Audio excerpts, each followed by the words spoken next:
शक्ति हमें देना दाता, उनको विश्वास पे कमजोर होना।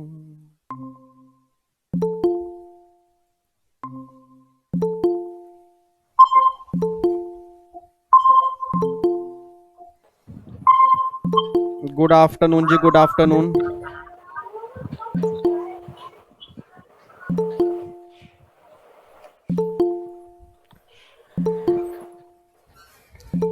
जय माता दी सभी को।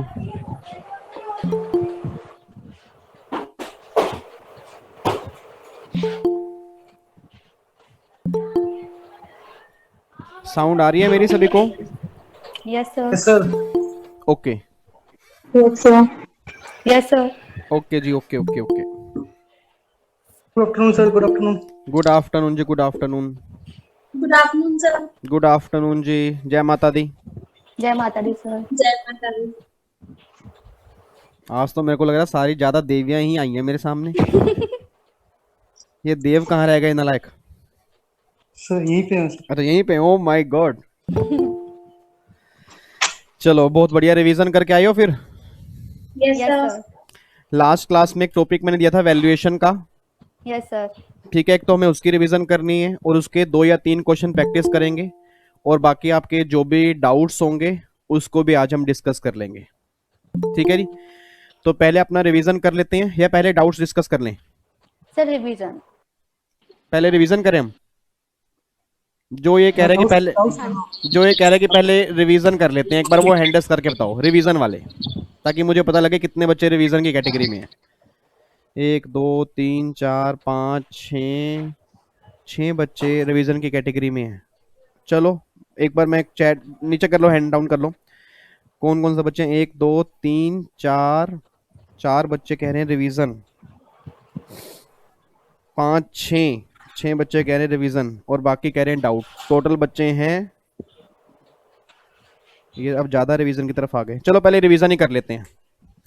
ठीक है, पहले रिवीजन कर लेते हैं, उसके बाद फिर जो भी आपके डाउट्स होंगे उस डाउट्स को हम डिस्कस कर लेंगे। लो जी, रिवीजन हम स्टार्ट करते हैं। सबसे पहले किससे स्टार्ट करें रिवीजन? हम स्टार्ट करेंगे शिवांगी से। सर आपने प्रॉमिस किया था last time. Oh my God, अच्छा गुस्से मत हो, मैं आपसे स्टार्ट करता हूँ। छाया से हम रिवीजन स्टार्ट करेंगे। हाँ जी छाया।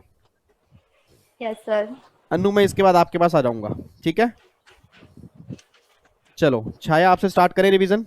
Yes sir. टॉपिक कौन सा दिया था, याद है कुछ? वैल्यूएशन दिया था। चलो वैल्यूएशन के अंदर मेरे को ये बताओ कि अगर हमें जीएसटी में वैल्यू निकालनी है तो वैल्यू किस सेक्शन में निकलेगी आपकी? सर 15। 15। और रूल्स हमारे वैल्यूएशन के कौन कौन से हैं? सर 15 सबसेक्शन 4 में दे रखे हैं और 5 में दे रखे हैं। 27 से लेकर 31 तक 4 में दे रखे हैं एंड 5 में 32 से लेकर 35 तक दे रखे हैं। ओके बहुत बढ़िया। अच्छा अगर मान लो मुझे सेक्शंस में वैल्यू निकालनी है तो सेक्शंस में वैल्यू कब निकलती है और रूल्स के पास हम कब जाते हैं? सर 2 कंडीशन होती हैं, ये तो सप्लायर और जो रिसिपिएंट होता है ना उनमें कोई भी रिलेटिव पार्टी ना हो, और दूसरा होता है कंसिडरेशन जो मिलता है वो टोटली मनी में हो और सोल कंसिडरेशन हो। तो उस कंडीशन में हम 15 का 1 2 और 3 ये सब सेक्शन हम इस्तेमाल करते हैं। 1 में हम उसकी ट्रांजेक्शन वैल्यू लेते हैं, 2 में हम 5 चीजें होती है वो ऐड करते हैं, और 3 में हम उसमें से जो डिस्काउंट होता है प्री एंड पोस्ट वाला वो माइनस कर देते हैं। बहुत बढ़िया। एक लास्ट क्वेश्चन मैं आपसे और पूछूंगा कि जो हम पोस्ट सप्लाई डिस्काउंट माइनस करते हैं या प्री सप्लाई डिस्काउंट जब हम माइनस करते हैं तो क्या ये विदाउट एनी कंडीशन माइनस कर देते हैं? कुछ कंडीशंस भी होती हैं? सर प्री का तो ये होता है जैसे ही मतलब वो हमें मतलब उसी समय से हम सप्लाई करते हैं हमें पता होता है और उस समय मतलब कि तो उसी समय मिल जाती है तो उस समय हम डायरेक्टली कर देते हैं। लेकिन सर पोस्ट का जो होता है कि अगर कोई रिसिपिएंट है उसे अपनी जो सप्लाई पर जो उसे आईटीसी वो मिलेगी ना, क्या कहते हैं, इनपुट टैक्स क्रेडिट, वो उसे रिवर्स करना पड़ेगा तब जाके उसे उसका वो मिलेगा, मतलब डिस्काउंट मिलेगा। तब जाके डिस्काउंट माइनस होगा। हाँ हाँ। ओके जी बहुत बढ़िया, very good Chhaya. Thank you sir. अगला मेरा क्वेश्चन है अन्नू।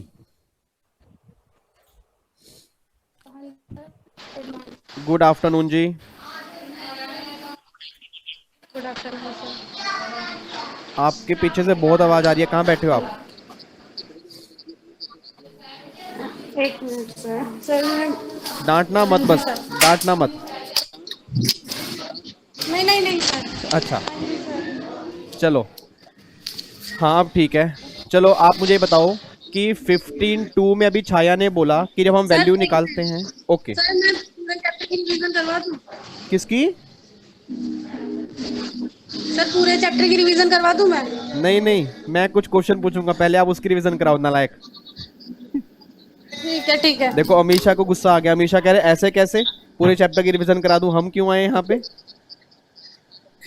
सर ओके, आप पूछिए, मैं बता दूंगी। ठीक है, मेरा क्वेश्चन ये है कि जो हमारा 15(2) में ना हम कुछ एडिशन करते हैं ट्रांजैक्शन वैल्यू में, वो एडिशन कौन कौन से होते हैं? सर 15(2) में, जी। हाँ सर, 5 एडिशंस होती है। पहली है कि कोई भी जो भी कोई भी टैक्स है अदर देन दिस एक्ट, वो सारे ऐड होते हैं।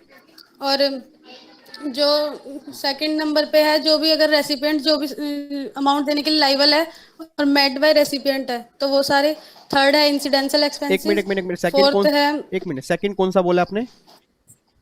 Sir any expense which is मतलब इन वो मतलब कि लाइबल थे सप्लायर के लिए, बट बोर्न बाय रेसिपिएंट है। लाइबल थे सप्लायर के लिए, रिसीवर ने बोर्न किए, या सप्लायर, रिसीवर के लिए लाइबल थे सप्लायर ने बोर्न किए? यस, हाँ, बोर्न बाय सप्लायर।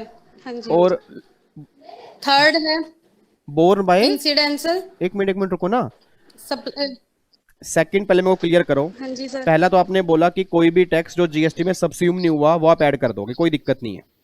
सेकंड मेरा डाउट ये आ रहा है कि सेकंड में ऐसा हाँ कोई जी खर्चा जो रिसीवर को पे करना था वो सप्लायर ने पे कर दिया, हाँ जी वो ऐड करोगे?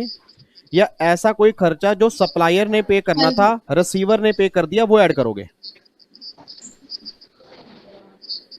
मतलब सप्लायर को पे करना था बट रिसीवर ने पे कर दिया। सप्लायर ने पे करना था, रिसीवर ने पे कर दिया। हाँ जी। ठीक है, उसके बाद? और इंसिडेंटल एक्सपेंसेस जो भी होते हैं, पैकिंग वाले, इंश्योरेंस वाले, कमीशन, ये सब। ठीक और है, फोर्थ है कि वो फोर्थ में लेट फी, पेनल्टी, इंटरेस्ट, ये सब। और फिफ्थ है subsidy other than government subsidy. मतलब ये पांचों में ऐड करते हैं। हाँ जी सर। ठीक है, बहुत बढ़िया, वेरी गुड। अब मैं वापस दोबारा आपके पास आऊंगा। Amisha, yes sir. आप मुझे बताओ ऐड करने के बाद हम माइनस क्या क्या करते हैं? सर माइनस में डिस्काउंट होता है, प्री डिस्काउंट और पोस्ट सप्लाई डिस्काउंट। ओके, तो दोनों डिस्काउंट हम ऐसे ही माइनस कर देते हैं या कुछ हमें चेक करना पड़ता है? नहीं नहीं, प्री डिस्काउंट तो ऐसे ही माइनस कर देते हैं, वो सप्लाई जो वैल्यू है उस पे लगा के 15(1) में जो वैल्यू उस पे। और पोस्ट सप्लाई डिस्काउंट में इन जो आईटीसी है रेसिपिएंट को उसे वापस रिवर्स करना पड़ता है। ठीक है, बहुत बढ़िया। अच्छा, अगर मान लो बायर और सेलर आपस में रिलेटेड पार्टी हो तो उस केस में फिर हम वैल्यू कैसे निकालेंगे? सर रूल्स में जाएंगे 15(4) में 27 से लेके 31 तक का। तो रिलेटेड पार्टी वाले केस में कौन सा रूल लगेगा? 28 लगेगा, रूल तो नंबर 28। ओके, तो 28 में वैल्यू और कैसे निकलती है? ओपन मार्केट वैल्यू, पहले ओपन मार्केट वैल्यू चेक करेंगे, अगर ओपन मार्केट वैल्यू नहीं मिली तो उसके बाद जो कि सिमिलर सप्लाई सेम काइंड और लाइक क्वालिटी का रहेगा उसका लेंगे, और अगर वो भी नहीं मिला तो रूल 31 में जाएंगे। बहुत बढ़िया, वेरी गुड। विनीता,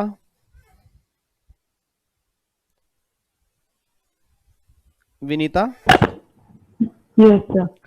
हाँ, yes sir.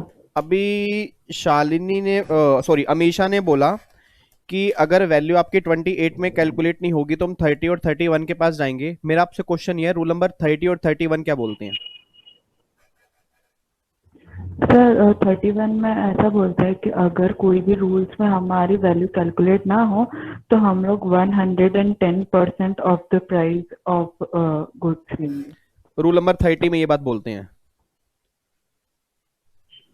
Sorry, rule number 30 में ये बात बोलते हैं या 31 में ये बात बोलते हैं? तो 31 में। 31 में? हाँ, तो 30 में क्या बोलते हैं फिर? एक सेकेंड सर। देख के नहीं बताना। नहीं सर। हाँ जी। सर 30 में 90%, नहीं 90% तो एजेंट के केस में था। नहीं नहीं नहीं नहीं 30। चलो अंशु, हाँ जी आप विनीता को क्लियर करो कि 30 और 31 क्या बोलते हैं।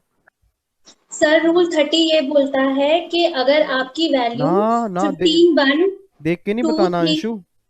नहीं सर, देख के नहीं बता रही हूँ। हाँ मेरे को लगा सामने बुक रखी हुई है आपने। नहीं नहीं नहीं सर, रखी हुई है सर, मैं लेकिन देख नहीं रही हूँ। ओके हाँ सर बताओ। 15 1, अगर आपकी वैल्यू 15 1 2 और 3 में नहीं निकलती है, तो फिर आप 15 क्या कहते हैं 30 के हिसाब से आपको कॉस्ट के बेसिस पे आप अपनी जो है वैल्यू निकाल सकते हो। मतलब ऑन द, अगर आपकी कॉस्ट ऑफ एक्विजिशन आपको पता है या कॉस्ट ऑफ मैन्युफैक्चरिंग पता है, तो आपको उस वैल्यू का 110% जो है वो आपका निकलेगा 30 के हिसाब से।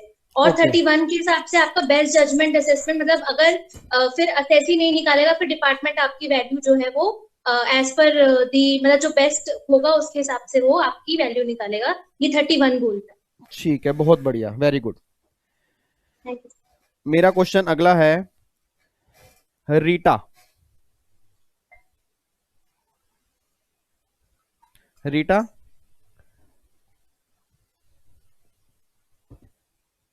चलो पल्लवी। Yes sir. अच्छा रीटा, आप मुझे ये बताओ कि रूल नंबर 27 एप्लीकेबल कब होता है। सर रूल 27 होता है जब हम कंसिडरेशन नॉट होल्डिंग मनी में करते हैं। ओके, तो उस केस में वैल्यू कैसे निकलती है। तो पहले तो हम उसमें चेक करेंगे ओपन मार्केट वैल्यू। ठीक है। ओपन मार्केट वैल्यू नहीं है तो फिर हम देखेंगे फर्दर जो हम consideration plus further amount. Okay फिर अगर थर्ड पॉइंट हम देखते हैं कि अगर वो नहीं है हमारे पास, तो हम काइंड एंड क्वालिटी चेक करेंगे। अच्छा और फोर्थ पॉइंट सर हम देखते हैं कि रूल अगर हम उसके अंदर ऊपर हम नहीं निकाल पा रहे हैं वैल्यू, तो हम रूल 30 और 31। ओके ठीक है। और रूल नंबर जो 31 है, एक बार एक्सप्लेन करना, 31 में क्या लिखा हुआ है। तो 31 हम देखते हैं अगर हमारे कोई अबव जो है हम सेक्शंस नहीं, रूल नहीं अप्लाई कर पा रहे हैं, तो बेस्ट जजमेंट असेसमेंट वैल्यू के अकॉर्डिंग हम निकालते हैं। ठीक है, बहुत तो बढ़िया है। Value of supply of services में ये ओवरराइड करता है रूल 30 को। बहुत बढ़िया, वेरी गुड, बहुत बढ़िया जी। शालिनी, हाँ जी सर। आप मेरे को बताओ रूल नंबर 29 किसका है। सर रूल नंबर 29 है, जब हम जो वैल्यू ऑफ सप्लाई एजेंट के थ्रू जो हम लोग सेल करते हैं, सप्लाई करते हैं, तो उसका रूल है। तो उस केस में वैल्यू कैसे निकालते हैं। सर उसमें क्या कहते हैं, हमारा ओपन मार्केट वैल्यू और ओके 90% ऑफ जब जो रिसिपिएंट से हमको मिलेगा, जब एजेंट जो सप्लाई करेगा रिसिपिएंट को, उसका 90% विच एवर इज लेस। तो पहले ये देखेंगे, अगर ये नहीं होता है तो rule number 30 and then rule number 31। बहुत बढ़िया, वेरी गुड, बहुत बढ़िया, वेरी गुड। शालिनी, पल्लवी, बच्चा नाराज हो गया, कह रहा अभी आपने मेरा नाम लिया था फिर पूछा नहीं। पल्लवी चलो आप बताओ। Hello hello sir. हाँ गुस आराम से यहीं पे हूँ। Good afternoon sir. Good afternoon, क्या हाल चाल है पल्लवी। बहुत अच्छे सर। जय माता दी। जय माता दी सर। नवरात्रि रखे हैं आपने। नहीं sir, only oh first and last. अच्छा, फर्स्ट एंड लास्ट, गुड, चलो बहुत यस बढ़िया। सर। चलो रिवीजन कराओगे आप मुझे। Yes sir. चलो आप मुझे ये बताओ कि अगर 15(4) तो बता दिया कि 27 से लेके 31 तक का रूल होता है। Yes sir. अच्छा, एक ना रूल नंबर 35 हमारा होता है। Yes sir. कोई बताएगा 35। चलो आप बताओ रूल नंबर 35 में क्या लिखा हुआ है और कैसे वैल्यू निकालते हैं। सर रोल नंबर 35 में हमारे पास जो भी वैल्यू होती है जीएसटी में, उसमें इंक्लूसिव रहता है जो भी वैल्यू होती है सप्लाई की, उसमें इंक्लूसिव रहता है जीएसटी। तो वैल्यू इनटू जीएसटी का rate upon value plus GST का रेट मल्टीप्लाई 100 करके वैल्यू हम निकाल लेते हैं, जो भी जीएसटी हमारा आता है। चलो मैं आपको एक एग्जांपल देता हूं, आप मुझे वैल्यू निकाल के बताना। मान लो ओके सर। आपको मैंने बोला कि टोटल वैल्यू है फॉर एग्जांपल 12,50,000 यस सर। और इसमें जीएसटी इंक्लूड है और जीएसटी का रेट 12.5% है 12.5%। जी। तो अब मुझे ये बताओ कि इसमें वैल्यू कितनी है और जीएसटी कितना है। सर एक्चुअली मैं कैलकुलेटर लेके नहीं बैठी हूँ। मोबाइल में नहीं है कैलकुलेटर। ओके है सर, अभी मैं करके बताती हूँ।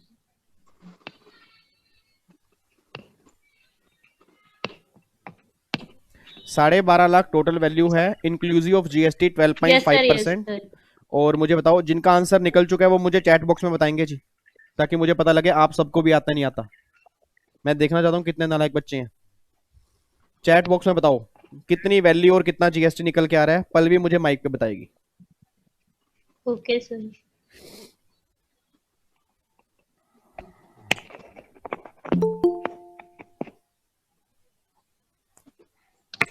सर 1,38,888। ये जीएसटी आ रहा है? नहीं। हाँ। Yes sir. ये जीएसटी है? सर एक मिनट। हम्म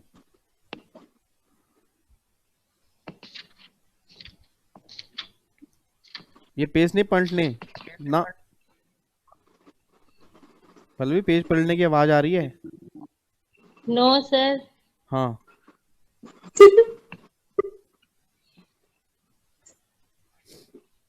बहुत टाइम लगा रहे हो आप। सर वही आएगा। क्या आएगा बोलो दोबारा से। 1,38,888। ये जीएसटी है या वैल्यू है? सर वैल्यू तो 12,50,000 थी ना। नहीं वो तो इंक्लूसिव थी ना, तो आपने जीएसटी ये निकाला, तो मुझे ये जानना है कि अगर ये जीएसटी है तो फिर वैल्यू बैलेंस कितनी बचेगी। अच्छा, तो वैल्यू 12,50,000 माइनस 1,38,888। हाँ ठीक है, बहुत बढ़िया। तो इट मींस वैल्यू बचेगी 11,11,111। Yes sir. बहुत बढ़िया, वेरी गुड जी। बस यही क्वेश्चन था मेरा पल्लवी। सर आप पूछिए ना। हाँ अभी आपके पास आता हूँ, अभी 2 प्रैक्टिकल क्वेश्चन दूंगा ना, वो सबसे पूछूंगा। Okay okay okay sir. Himanshu, Himanshu yes sir. Good afternoon. Good afternoon sir. Revision करके आए हो? Yes sir. चलो मेरे को रूल नंबर 32 के बारे में एक आइडिया दे दो। 32 पता कौन सा? 32A नहीं, 32B। हाँ सर, करेंसी वाला, फॉरेन करेंसी। हाँ फॉरेन करेंसी वाला। उसमें ऑप्शन है ना, एक 32A और एक 32B है। हाँ सर। तो 32B में वैल्यू कैसे निकालते हैं वो मुझे बता दो। बी में सर, अगर आपका amount Gauss account Indian currency का 1 लाख रुपए तक है, एक्सचेंज जो है। कराया अपन ने, हाँ तो उससे 1% अमाउंट ले लेंगे गॉस अमाउंट का। ओके 1% ले लेंगे। 1 लाख से लेकर 10 लाख तक अमाउंट है अपना एक्सचेंज बट कराया। वहां पे कुछ लिमिट भी तो होती है कि मैक्सिमम इतना होना चाहिए, कुछ ऐसा है? 1% और 250 which is higher. Whichever is higher. Okay 1 lakh से 10 लाख तक अगर अमाउंट है आपका, हम्म तो 1%, 1000 प्लस 0.5% ओके। जो अमाउंट है वो उतना अपन ले लेंगे। हिमांशु देख के नहीं बताना ना, सर चीटिंग नहीं करनी। देख के नहीं बता सर, देख के नहीं बता सर। हाँ तो अगर 10 लाख से अबव है हाँ तो फिर 1100 रुपए, सॉरी सर, 5,500 रुपए सर, 5,500 प्लस 3.5% और 60,000 रुपए, picture lower. Which ever is lower. Okay चलो। अच्छा एक 32A भी है। हाँ सर, उसमें अगर इंडियन फॉरेन करेंसी से इंडियन करेंसी में कर रहे हैं या इंडियन से फॉरेन जा रहे हैं, अगर अपने पास आरबीआई के रेफरेंस रेट भी है, तो फिर जो foreign currency exchange rate minus RBI के रेफरेंस रेट, उसका जो डिफरेंस होगा उसको जो इंडियन करेंसी इतना अपना एक्सचेंज किया उसको मल्टीप्लाई करेंगे, वैसे उसकी वैल्यू निकालेंगे। ओके और अगर अपने पास आरबीआई के रेफरेंस रेट नहीं है, तो जितनी करेंसी एक्सचेंज कराई उसका 1% कॉस्ट वैल्यू वो ले लेंगे। बहुत बढ़िया, वेरी गुड। अगर दोनों करेंसी फॉरेन करेंसी है, हाँ जी। इंडियन करेंसी है नहीं, तो जो दोनों फॉरेन जो सेल की फॉरेन करेंसी उसका amount into RBI reference rate और 25 की उसका अमाउंट, दोनों जो लेस होगा ना उसका 1% ले लेंगे, वो अपना वैल्यू होगी। बहुत बढ़िया, वेरी गुड, बहुत बढ़िया। हिमांशु राजस्थान से बिलोंग करते हो? यस सर, राजस्थान, जोधपुर से सर। बीकानेर? जोधपुर। अच्छा जोधपुर, देख लो मैंने आपके आवाज से पहचान लिया। सर। बहुत बढ़िया, वेरी गुड, बहुत बढ़िया जी। चलो अगला बच्चा शिवांगी। शिवांगी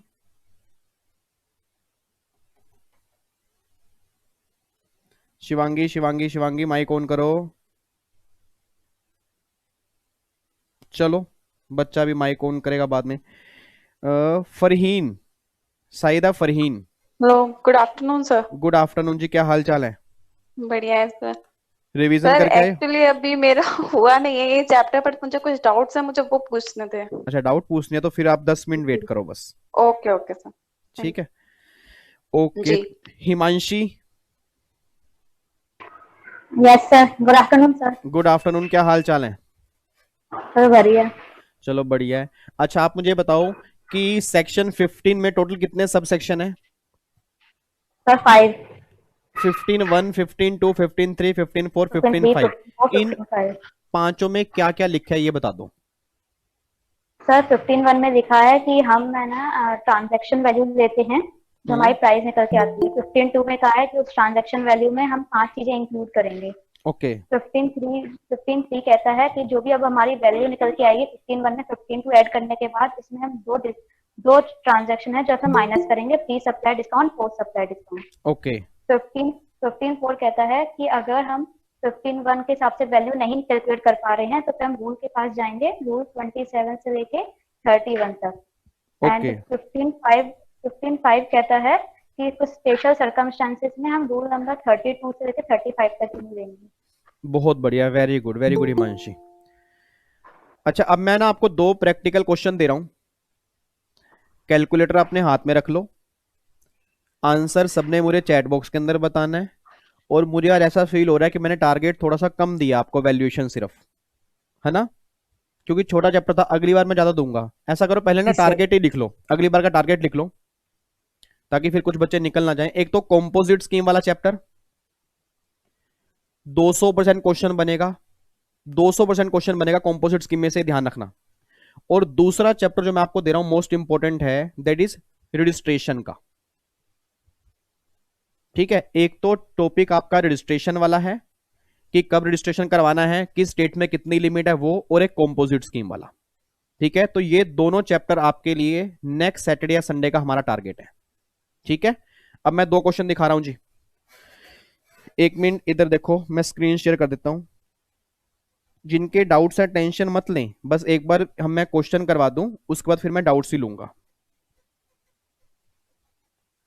आपको दिख रहा है जी ये?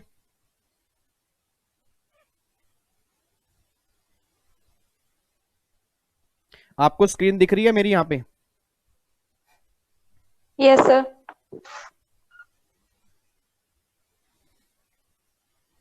सभी बच्चों को स्क्रीन दिख रही है? Yes sir. ठीक है, तो सामने क्वेश्चन आपके है, एक क्वेश्चन नंबर 9 आपके सामने दिया हुआ है। ठीक है जी, ये क्वेश्चन रीड करो और आपने मुझे इसका आंसर देना है। मैं साथ साथ रीड कर लेता हूं, चलो। कैंडी ब्लू लिमिटेड है Mumbai, a registered supplier, is manufacturing chocolates and biscuit. It provide the following detail of taxable interstate supply made by is for the month of October 19। उसने बोला जी लिस्ट प्राइस जो है ना गुड्स का, जो interstate supply के, उसका 12,40,000 है।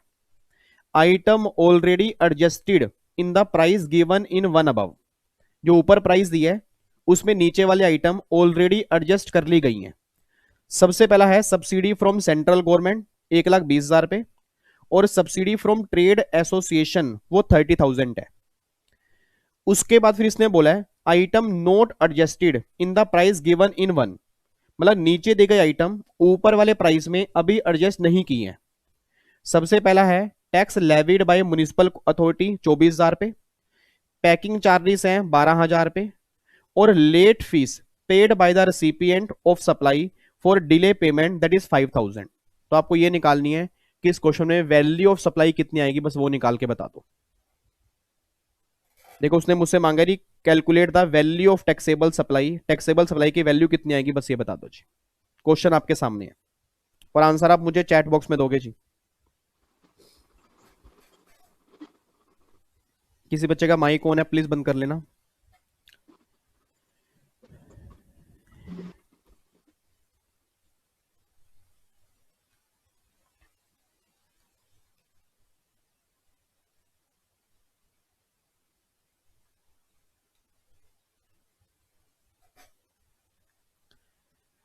आंसर ऑलमोस्ट सबका आ चुका है। 13,11,000, 13,11,000, 13,11,000। अन्नू ने आंसर निकाला है 11,61,000। अनु 11,61,000 आंसर कैसे आएगा? सर प्लीज क्वेश्चन दिखा दीजिए। हाँ हाँ, ये क्वेश्चन तो देख लो, ये लो। अनु 11,61 आंसर गलत है आपका। 11,61 आंसर गलत है। हो गया जी सबका? मैं क्वेश्चन हटा दूं? Yes sir sir. एक मिनट, जल्दी करो। अच्छा इधर सुना ध्यान से, आपने ना ऑलमोस्ट सभी बच्चों ने आंसर दिया 13,11,000। बट इस आंसर के ना इस क्वेश्चन के दो आंसर बन सकते हैं, बात ध्यान देना। मे भी कुछ बच्चों को ध्यान हो, मैंने क्लास के अंदर बताया था, इवन मैंने यूट्यूब के ऊपर ही बताया था कि जो आपका लेट फीस वाला पोर्शन है ना, तो आप लेट फीस को वैल्यू में ऐड नहीं करोगे। आपका आंसर 13,06,000 जो है वो भी करेक्ट आंसर है। ऐसा मैं क्यों कह रहा हूं? जो सीए इंस्टीट्यूट है ना, वो दो आंसर देता है। वो ये बात कहता है ये वाला आंसर भी सही है और 13,11,000 ये भी आंसर सही है। अच्छा वो इसको सही क्यों कह रहा है? क्योंकि वो ये बात कहना चाह रहा है कि जो लेट फीस है, ये फीस जिस टाइम आपने सप्लाई की उस टाइम तो पता नहीं होगी ना, और अगर ये फीस आपको उस टाइम पता ही नहीं है तो आपने उस वैल्यू में ऐड कैसे कर दिया? भाई सिंपल सी बात है, जैसे मान लो मैंने आज आपको सप्लाई की है तो मुझे तो पता ही नहीं कि आप पेमेंट में डिले करोगे। अब अगर मुझे पता ही नहीं है पेमेंट में आप डिले करोगे तो उस केस में लेट फीस मैंने पहले ऐड कैसे कर दी? तो मेरी वैल्यू आएगी 13,06,000। अब बच्चा कहता है सर तो फिर 5,000 की लेट फीस है, उस केस में क्या करेंगे? उस केस में हम डेबिट नोट इशू करते हैं 5,000 का। क्योंकि याद करो मैंने आपको पहले भी कहा था कि अगर वैल्यू कम है, वैल्यू को बढ़ाना है, उस केस में क्या इशू करते हो? Debit note. तो यहां पे 5,000 का ना प्रैक्टिकल लाइफ की बात कर रहा हूं। आपका सीएस इंस्टीट्यूट आईसीएसआई ये बात कहते रही हमारा बच्चा 13,11,000 लिख के आएगा, हम बिल्कुल सही बोलेंगे। उसने सेकंड ऑल्टरनेट नहीं दिया, बट आपको बता रहा हूं अगर सेकंड ऑल्टरनेट की बात होगी वो भी 200% सही है, और प्रैक्टिकल लाइफ में सेकंड ऑप्शन ही फॉलो होता है। बट हमारे एग्जाम, ठीक है जी, सीएस इंस्टीट्यूट ने लेने हैं, उसने जब भी ये क्वेश्चन दिया है उसने आंसर 13,11,000 ही बोला है, तो हम 13,11 ही दे के आएंगे। हाँ अगर टाइम बचे तो आप नीचे लिख के जरूर आ सकते हो ऑल्टरनेट नंबर 2। उसमें क्या लिख के आओगे? वैल्यू 13,06,000 और 5,000 का डेबिट नोट इशू होगा, तो मे बी एग्जामिनर और थोड़ा खुश हो जाए कि आपको पता है कि सेकंड ऑल्टरनेट भी है। बट आंसर जो प्रेजेंट करके आना है ना, वो 13,11,000 वाला ही करके आना है। ठीक है जी। अच्छा एक बच्चा कह रहा है, रीटा कह रही है सर सब्सिडी ट्रेड की ऑलरेडी इंक्लूडेड है। नहीं नहीं नहीं नहीं नहीं नहीं, ये आपने गलती कर दी। ऑलरेडी इंक्लूडेड नहीं है, आपने लाइन ध्यान से नहीं पढ़ी रीटा। उसमें साफ साफ लिखा है कि ये आइटम ऑलरेडी एडजस्टेड है। एडजस्टेड का मतलब क्या होता है कि जब भी आपको सब्सिडी मिलती है तो सब्सिडी तो वैल्यू में से माइनस होती है ना, सब्सिडी वैल्यू में से माइनस होती है, तो एडजस्टेड का मतलब जब भी सब्सिडी के लिए होगा वो माइनस होगा। अब गवर्नमेंट वाली माइनस कर दी, बात समझ में आ रही है, बट अदर देन गवर्नमेंट वाली माइनस कर दी वो अलाउड नहीं होगी, इसलिए हमने उसको ऐड किया है, उसके बाद हमारी वैल्यू आई है। ठीक है रीटा? ठीक है सर। ओके जी, चलो दूसरा क्वेश्चन देखो जी। ये लो जी, दूसरा क्वेश्चन आपके सामने है।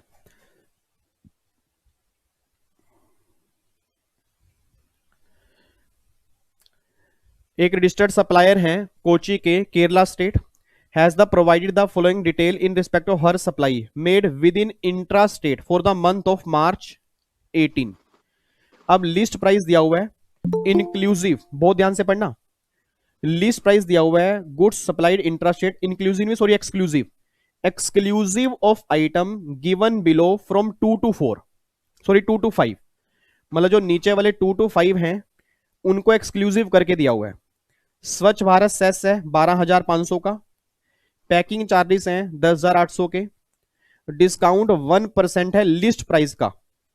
ठीक है जी, और subsidy receive from central government for encouraging women entrepreneur, तो उसमें 5,000 का वो दिया हुआ है, और रेट आपको दिया हुआ है 9% सीजीएसटी और 9% एसजीएसटी।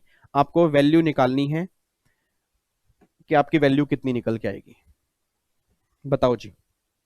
सर फिगर्स एक बार, सर लीस्ट प्राइस एक बार आप दोबारा मैं बोल दो। बोल देता हूं। लिस्ट प्राइस है 3,30,000, जो exclusive of items given below from 2 to 5, और स्वच्छ भारत सेस दिया हुआ है 12,500, पैकिंग चार्जेस दिए हैं 10,800 के, डिस्काउंट 1% है लिस्ट प्राइस का, और subsidy receive from central government है, सॉरी स्टेट गवर्नमेंट है 5,000। सर डिस्काउंट कितना दे रखा है? 1% दिया हुआ है लिस्ट प्राइस का। अच्छा ठीक।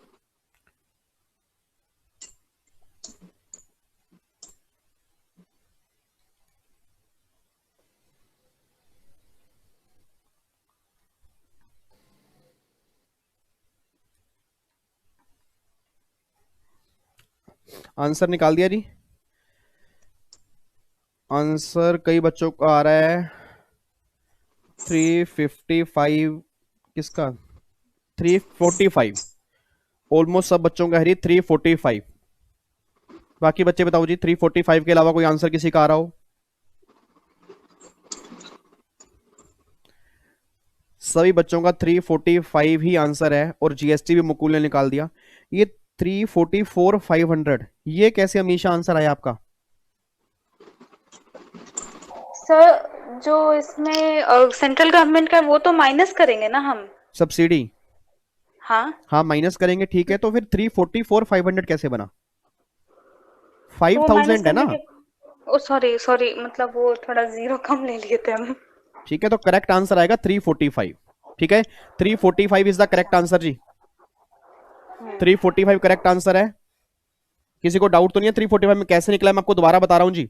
आपका लिस्ट प्राइस 3,30,000 है, इसमें 12,500 रुपए ये स्वच्छ भारत सेस ऐड कर दोगे, क्योंकि ये जीएसटी में सब्सिडी नहीं हुआ, ये अलग सेस है।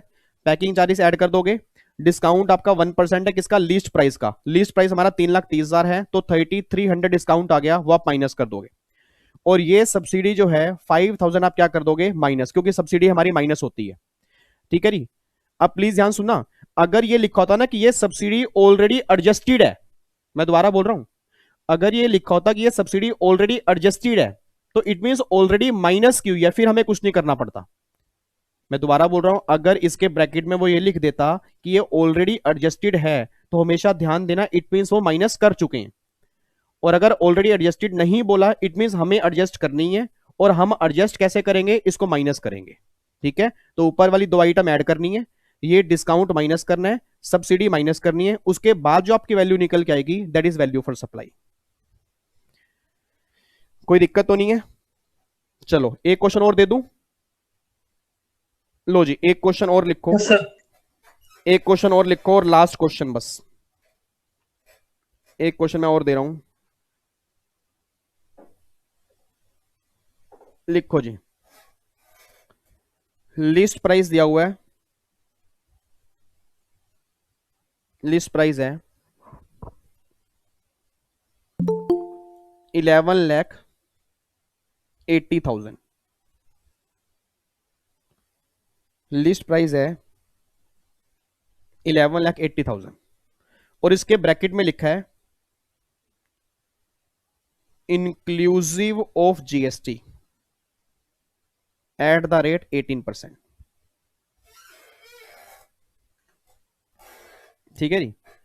और नीचे दिया हुआ है फॉलोइंग आइटम्स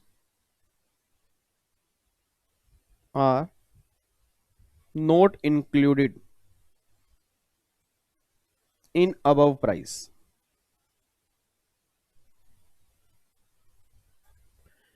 नीचे दिए गए आइटम ऊपर वाले प्राइस में इंक्लूड नहीं है। पहला, म्युनिसिपल टैक्स, म्युनिसिपल टैक्स। दूसरा, पैकिंग चार्जेस। तीसरा, selling commission, interest on late payment. Municipal tax हैं 20,000, पैकिंग चार्जेस 10,000, सेलिंग कमीशन भी 10,000, इंटरेस्ट है 15,000। ठीक है जी। आगे लिखो,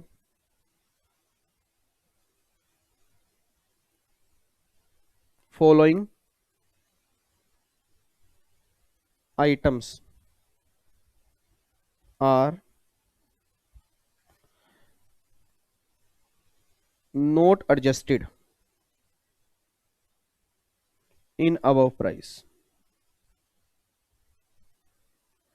नीचे देगा आइटम एडजस्टेड नहीं है अबव प्राइस में।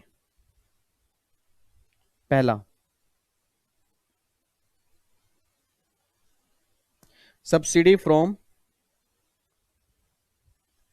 स्टेट गवर्नमेंट 50,000, और दूसरा है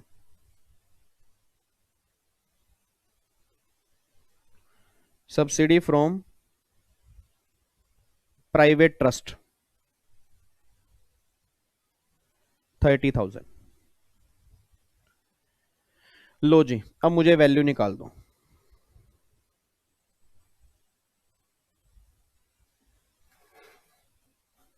अब मुझे वैल्यू निकाल दो।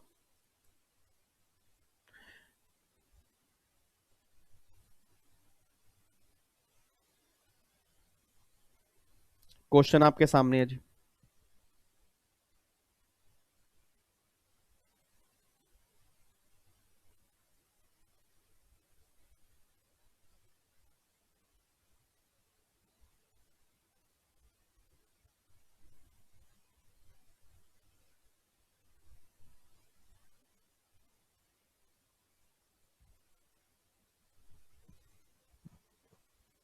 सर एक बार ही ऊपर करिए ना क्वेश्चन। लो जी,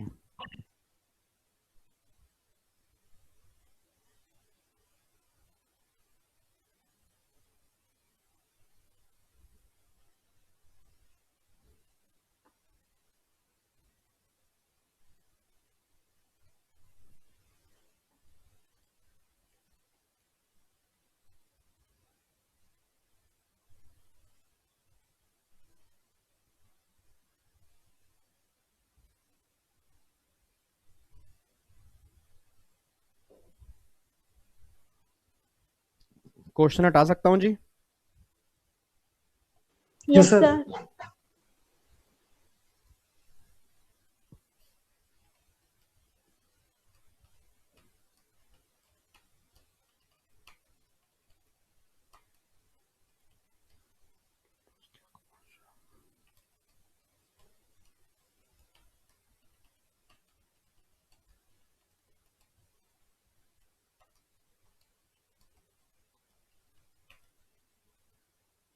चलो जी, मैं एक बार आंसर चेक करता हूं।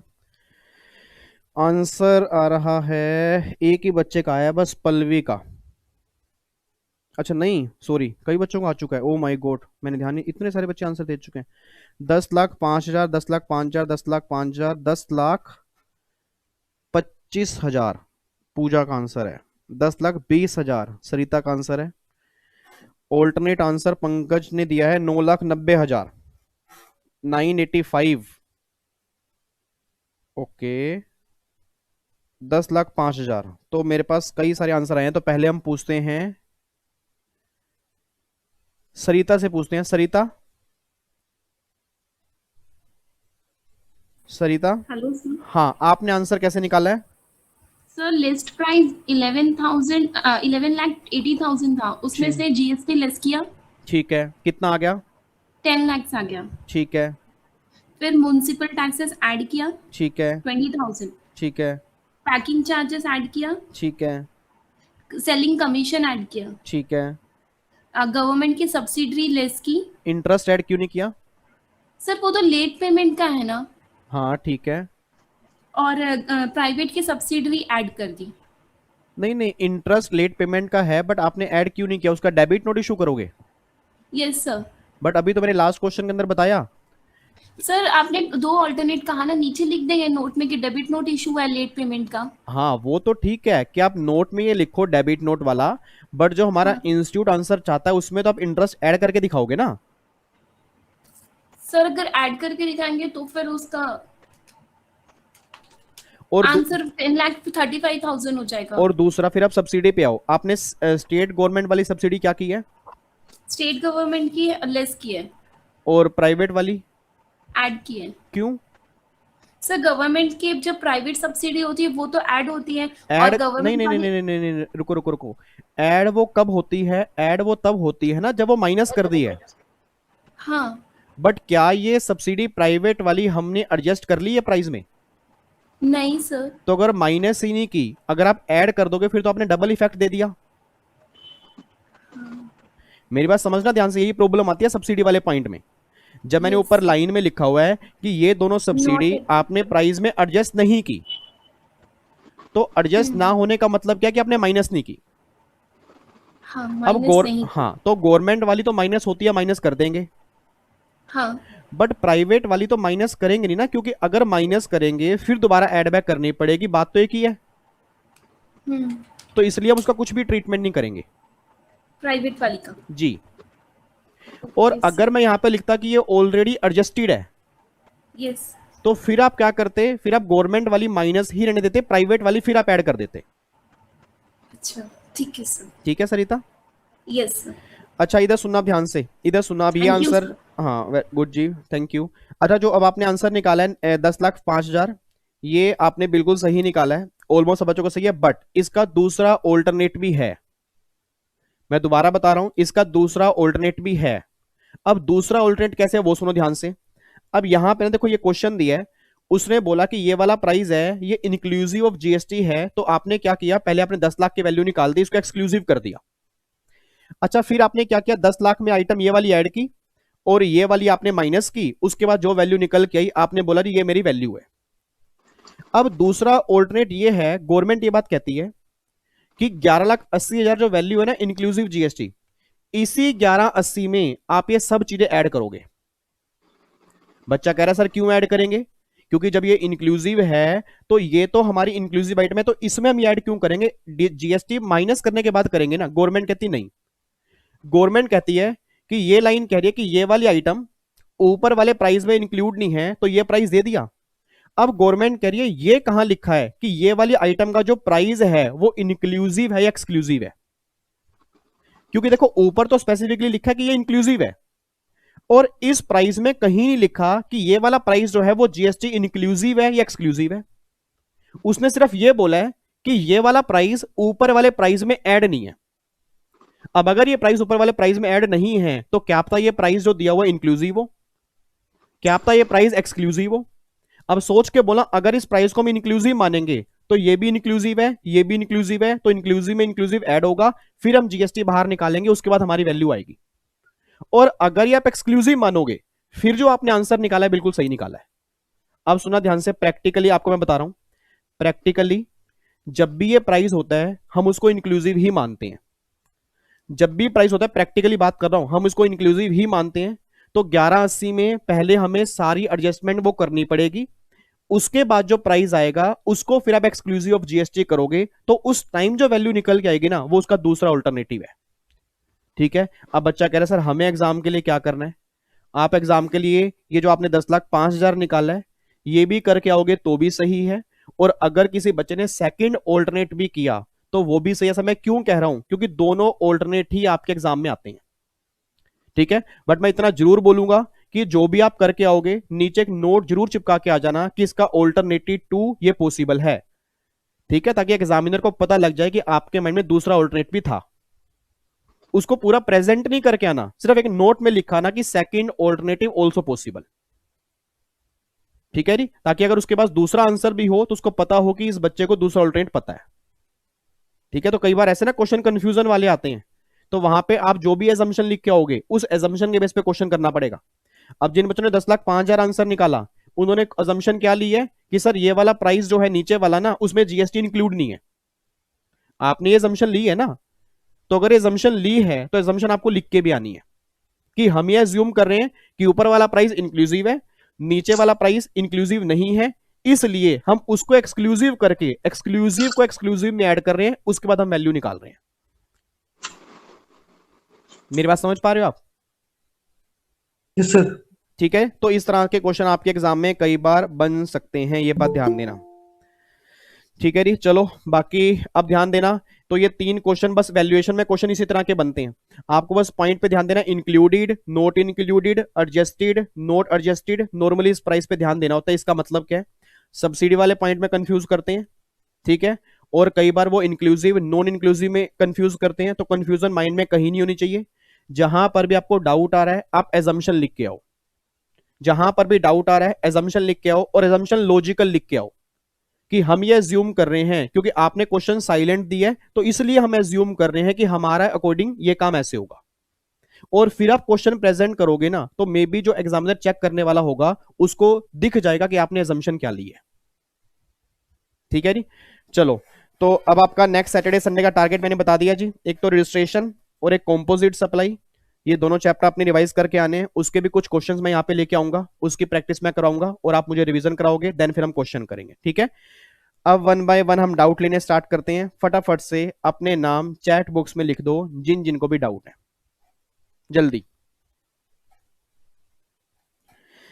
सबसे पहला पूजा। हाँ जी पूजा, पूजा।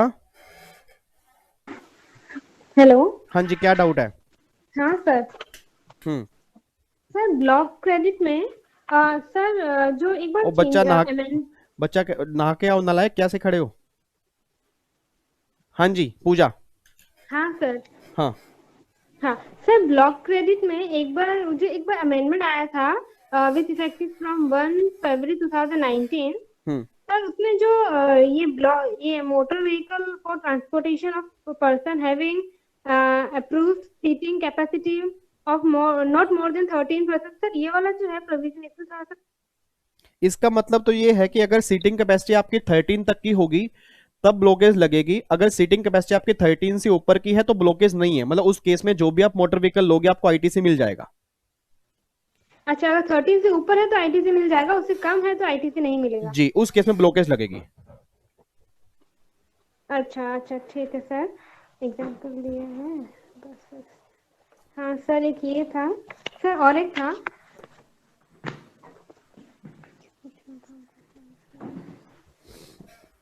सर, और एक है, मैं आपसे थोड़ी देर में पूछती हूँ, मैं निकाल लेती हूँ उसको।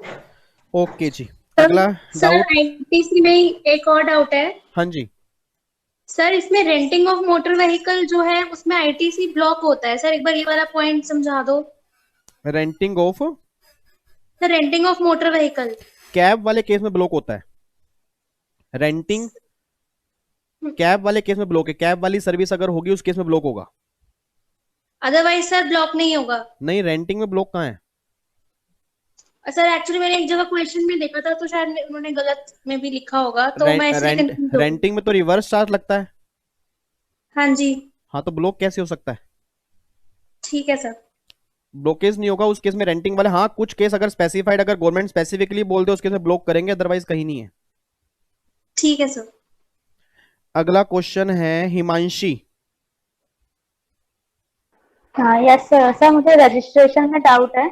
हाँ जी सर मैं थोड़ा कंफ्यूज हूँ कि इसमें है ना, जैसे सेक्शन नंबर 23 में 6 नोटिफिकेशन आई थी। उसमें जो नोटिफिकेशन में लिमिट दी हुई है जैसे 10 लाख 20 लाख की, तो सर इस लिमिट का मतलब 22 में भी दी थी वो तो लिमिट तो नहीं नहीं नहीं नहीं नहीं नहीं नहीं 20 नहीं, लिमिट तो 22 की ही उन्होंने उठाई है। 23 ने तो सिर्फ ये बोला कि इनको रजिस्ट्रेशन नहीं कराना अगर इनकी टर्नओवर जो है वो 10 लाख और 20 लाख है। अब ये 10 और 20 वो क्यों कह रहे हैं? क्योंकि जो सेक्शन 22 है उसकी नॉर्मल लिमिट कितनी है? 20, और स्पेसिफाइड स्टेट में 10 लाख है। और अगर गुड्स की सप्लाई करोगे तो 40 लाख की लिमिट है। तो लिमिट तो आपको एक ही एप्लीकेबल होनी है। वो बस प्रॉब्लम यह है कि जो वहां पे लिखी हुई लिमिट वो 23 से पावर लेकर आई है। अच्छा, मतलब तो है ना, हमें 23 हमें देखना पड़ेगा कि इसमें इतनी लिमिट तक ये सप्लाई कर रहे हैं तो वो नहीं लायबल नहीं होगा। वहां तक लायबल नहीं है, उसके बाद लायबल हो जाएगा। ठीक है हिमांशी। ओके, अगला डाउट छाया। Hello sir. हाँ जी सर, हमारा डाउट ना एक है उसमें जैसे कोई लॉयर है या एडवोकेट है, वो 15 लाख से कम की सर्विसेज प्रोवाइड कर रहा है, और उसने सपोज आरसीएम मतलब प्रोवाइड करा, उसने वो जो नोटिफिकेशन वाला जो है कंपोजिट स्कीम में जो नोटिफिकेशन वाला था वो वाली वो उसने ले रखी है, तो उसमें तो उसे 6% का देना होगा। हाँ, लेकिन सर उसकी जो सप्लाई है वो आरसीएम वाली है, तो सर अगर वो 6% जो टर्नओवर पर देता है उसमें आरसीएम वाली इंक्लूड होगी उस समय की नहीं होगी? आरसीएम उसकी आउटवर्ड सप्लाई है ना। हाँ, जो आउटवर्ड सप्लाई है वो अपनी आरसीएम है, लेकिन टर्नओवर उसका 6% कंसेशनल रेट जाता है। नहीं नहीं नहीं नहीं, जब वो अपनी सप्लाई काउंट करेगा, एग्रीगेट टर्नओवर काउंट करेगा, तो जो वो सप्लाई कर रहा है वो आरसीएम में कवर है। अब ये जो आरसीएम में कवर है ये तो उसकी आउटवर्ड सप्लाई आरसीएम में कवर है। तो जब भी हम एग्रीगेट टर्नओवर लेते हैं उसमें हम सारी सप्लाई काउंट करते हैं, सिर्फ अगर कोई मेरी इनवर्ड सप्लाई रिवर्स चार्ज में कवर है वो काउंट नहीं करते। अच्छा, नहीं सर, जैसे कि वो कंसेशनल है 6% जो लगता है वो आउटवर्ड सप्लाई पर ही तो लगता होगा ना? हाँ, आउटवर्ड पे लगता है, बिल्कुल लगता है। तो अगर हम सपोज जैसे कि किसी इंसान की 50 लाख में से 25 लाख का उसने आरसीएम दिया है और 25 लाख की उसने नॉर्मल सप्लाई की है, तो अगर हम टर्नओवर 6% काउंट करेंगे वो 50 लाख पे करेंगे या 25 लाख पे करेंगे? ये था 50 का करेंगे, टोटल का करेंगे, जितनी सप्लाई टैक्सेबल है, चाहे वो आरसीएम में हो चाहे वो नॉर्मल चार्ज में हो। तो सर ऐसे तो गवर्नमेंट के पास मतलब दो तरह की दो जीएसटी चला जाएगा, एक तो सामने वाला इंसान जो आरसीएम में दे रहा है वो भी चले जाएगी, दूसरा कंसेशनल रेट वाला भी चला जाएगा। तभी तो कभी भी आरसीएम वाले कॉम्पोजिट स्कीम लेते ही नहीं है। आरसीएम वाले कॉम्पोजिट स्कीम क्यों लेंगे? क्योंकि वहां पे दिक्कत आ जाती है उनको।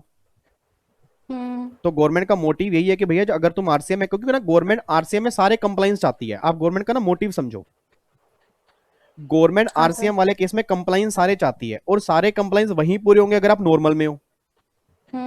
अब अगर कोई बच्चा कहता है नहीं जी मैं कॉम्पोजिट स्कीम लूंगा, तो गवर्नमेंट कहते हैं ठीक है कॉम्पोजिट स्कीम ले लो, हमारा कॉम्पोजिट का लो ये है। फिर हमारे पास मत आना कि भैया आपने इसको यहाँ पे भी ऐड कर लिया और वहां पे भी प्रॉब्लम आ रही है। तो वो आपको देखना पड़ेगा कि आप नॉर्मल स्कीम में जाना चाहते हो तो ये टेक्निक लगेगा, और अगर कॉम्पोजिट में जाना चाहते हो फिर आपके ऊपर ये केस लगेगा। Okay sir. सर एक और डाउट था, डाउट नहीं मतलब कंफ्यूजन हो रहा था कि जैसे हम अनरजिस्टर्ड से रजिस्टर में जाते हैं, कोई भी पर्सन अनरजिस्टर्ड से रजिस्टर में जाता है, उस समय सर हम कैपिटल गुड्स का क्यों नहीं लेते आईटी से? मतलब उसका स्टॉक भी तो होगा ना कुछ ना कुछ। कैपिटल गुड्स बिल्कुल पड़ा होता है, बट गवर्नमेंट ये बात कहती है कि अब जब आप रजिस्टर्ड ही नहीं थे तो वो कैसे पता कि आपने कब परचेज किया था? आप तो नकली बिल बनवा लोगे। अच्छा, इसलिए हाँ, तो उस केस में तो हम आइडेंटिफाई नहीं कर सकते ना। तो गवर्नमेंट कहती है भैया उस केस में सिर्फ इनपुट का मिलेगा। Okay sir. हाँ, और सर एक ये है कि आपने बोला था रिवर्स इनवॉइस का कॉन्सेप्ट होता है। रिवर्स इनवॉइस नहीं, रिवाइज इनवॉइस। सॉरी, हाँ, रिवाइज इनवॉइस का। हाँ, तो सर ऐसे फिर हम डेबिट नोट क्यों इशू करते हैं? फिर तो जब भी हम डिस्काउंट वगैरह जो भी करते हैं उस समय हम डायरेक्ट अपना रिवाइज कर दिया करें अपने इनवॉइस को। नहीं नहीं, रिवाइज इनवॉइस का कॉन्सेप्ट वहां आता है जहां हमने इनवॉइस पहले इशू ही नहीं किया था, जहां हमने रिटेल इनवॉइस इशू किया था। बट डेबिट नोट तो वहां होता है ना कि जहां पहले ऑलरेडी हम टैक्स इनवॉइस इशू कर चुके हैं। ओके सर, सर ये नहीं पता था हमें कि रिवाइज इनवॉइस कब इशू करते हैं। ठीक है, okay sir, thank you sir, clear हो गया। ओके जी, very good, thank you so much sir. Farheen आपके क्या डाउट हैं? हाँ जी सर। हाँ जी। सर मेरा जो वैल्यू ऑफ सप्लाई का चैप्टर है, हाँ जी, उसमें जो रूल 32 है उसका जो सब रूल 3 है, जो booking for tickets of travel का जो कंसेप्ट है, तो उसमें मुझे ये डाउट है कि उसमें जो value of supply of services है, जो परसेंटेज दी है, वो वैल्यू निकालने के लिए दी है या वो जीएसटी की परसेंटेज दी है? नहीं, वो तो वैल्यू निकालने की है। वैल्यू निकालने की। तो सर जैसे कि क्वेश्चन बैंक में एक क्वेश्चन दिया हुआ है, हाँ, वो मिस्टेक है। अच्छा। हाँ, और सर एक चीज ये है कि अगर मान लीजिए एक airline company air travel agent को वो टिकट का बुक देती है, मतलब अगर वो एयर ट्रैवल एजेंट काम करता है तो उसमें जो उनका कमीशन होता है, तो वो आगे जब अपना इनवॉइस बनाएंगे तो उसमें वो कौन सी वैल्यू लेंगे? एयर ट्रैवल एजेंट कौन सी वैल्यू लेंगे? हाँ जी सर। जहाँ पे जीएसटी कम आएगा उनका। जहाँ पे जीएसटी मतलब कौन सी कमीशन की वैल्यू लेंगे क्या? नहीं, वो अपना जो उन्हें वो देखना पड़ेगा ना। एक तो एयर ट्रैवल एजेंट पे हमारा रूल नंबर 32 लग जाता है। जी। और एक वो कमीशन लेते हैं। जी। अब कमीशन में जीएसटी निकाल लेंगे और रूल नंबर 32 के बेस पे जो वैल्यू आएगी उस पे जीएसटी निकाल लेंगे जी। तो उनके पास ऑप्शन है कि उनको दोनों में से लेनी कौन सी है। सर ऑप्शन है ना ये, मतलब दोनों में से कोई भी हम ऑप्ट कर सकते हैं? हाँ, बिल्कुल। ठीक है सर, बस मुझे ये क्लियर करना था। Thank you sir. ओके जी, अगला रीटा। सर मुझे आईटीसी में पूछना है। हाँ जी, बोलो। सर सेक्शन 18 का जो सबसेक्शन 4 है, जब हम नॉर्मल से कंपोजिशन में जाते हैं तो उसके अंदर सर पहले हम करते थे 5% पर क्वार्टर, अभी मंथली करते हैं, तो मुझे ये पूछना था। मंथली तो रूल नंबर 43 में करते हैं, रूल नंबर 44 में कोई चेंज नहीं आया, ना ही रूल नंबर 40 में कोई चेंज आया है। मतलब सिर्फ वो उसमें कैपिटल गुड्स का जब हम आईटीसी करते हैं वो उसके केस में ही होगा? जी, अमेंडमेंट जो है वो रूल नंबर 43 में आई है कि अगर कॉमन क्रेडिट है उस केस में पोर्शनमेंट कैसे होता है। ठीक है सर। ठीक है, रूल नंबर 43 में चेंज आया है, हर सभी रूल में चेंज नहीं आया अभी। ठीक है सर। ठीक है, ओके सर। ओके जी। उसके बाद कहाँ गया आगे, हिमांशु।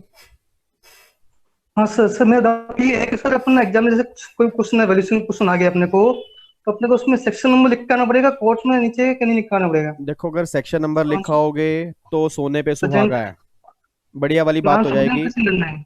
याद कैसे करनी है?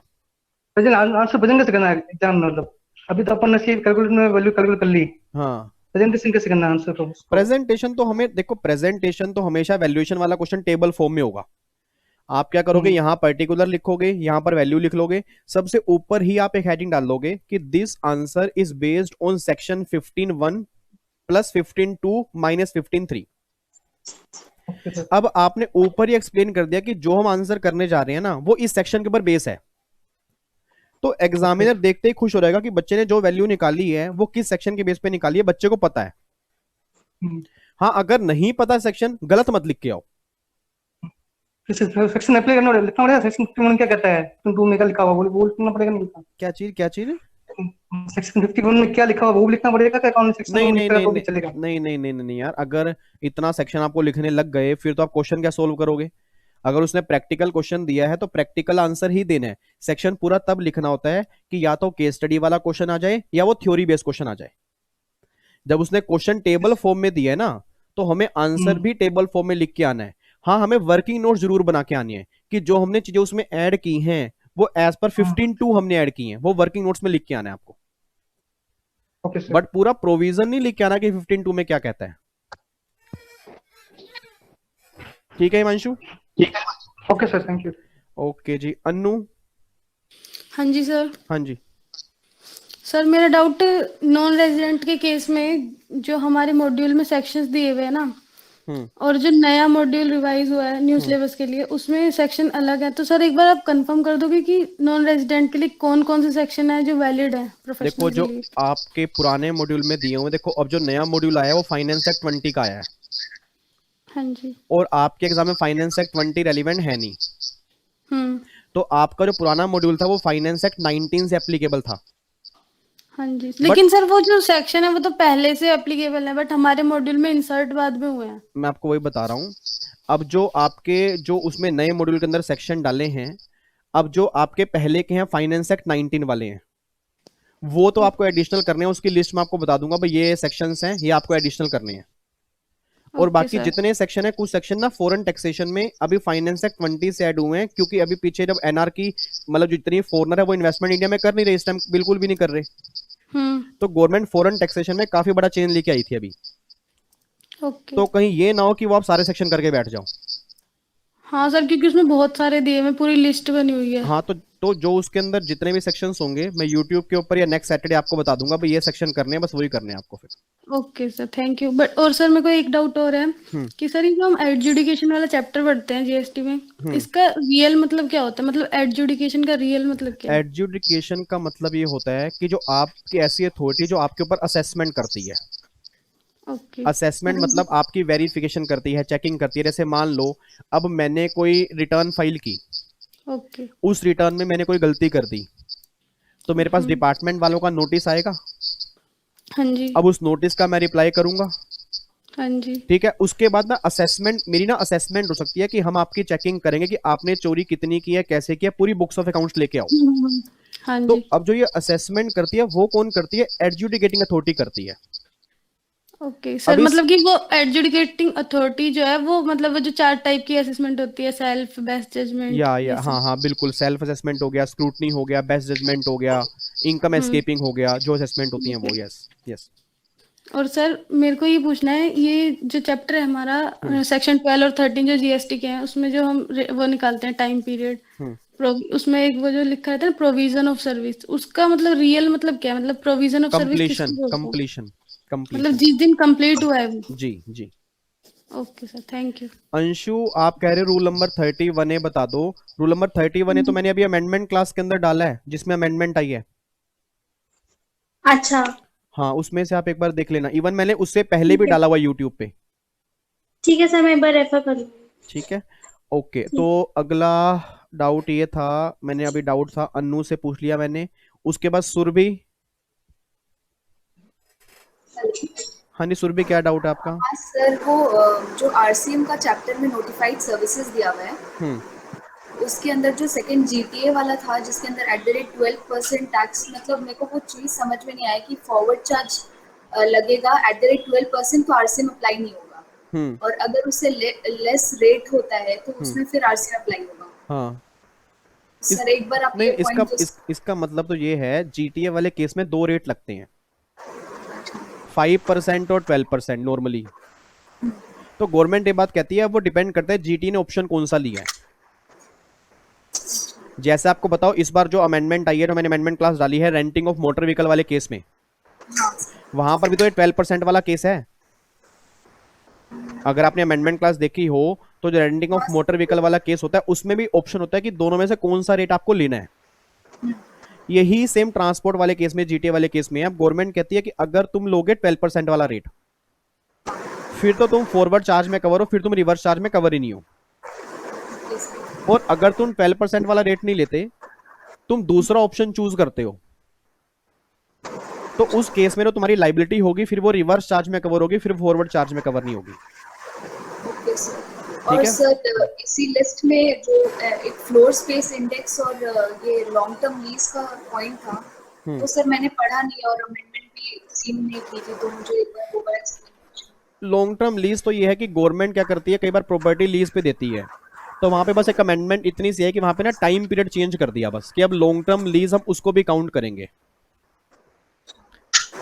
ठीक है। और सर और एक डाउट था, जो एग्जेम्पशन लिस्ट है, लाइक एक प्रैक्टिस मैनुअल में था, जिसमें फर्स्ट चैप्टर के अंदर ओवरव्यू ऑफ जीएसटी के अंदर वो क्वेश्चंस आया था, तो कि एग्जेम्पशन लिस्ट का, तो वो एग्जेम्पशन लिस्ट कहां से पढ़ सकते हो?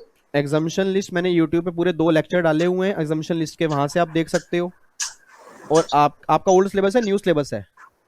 New syllabus. हाँ, तो एक तो मैंने 2 लेक्चर यूट्यूब पे डाले हैं एग्जामिशन के, वो आप देख सकते हो। और जो आपका मॉड्यूल है ना इंस्टीट्यूट का, उसके पेज नंबर अप्रोक्सीमेट 55 के आसपास एग्जामिशन की लिस्ट दी हुई है, तो आप वहां से रीड कर सकते हो। बस ये देख लेना कि अमेंडमेंट्स ना हो, क्योंकि अमेंडमेंट क्लास मैंने यूट्यूब पे डाली हुई है। ठीक है, ओके जी। अगला क्वेश्चन स्वाति।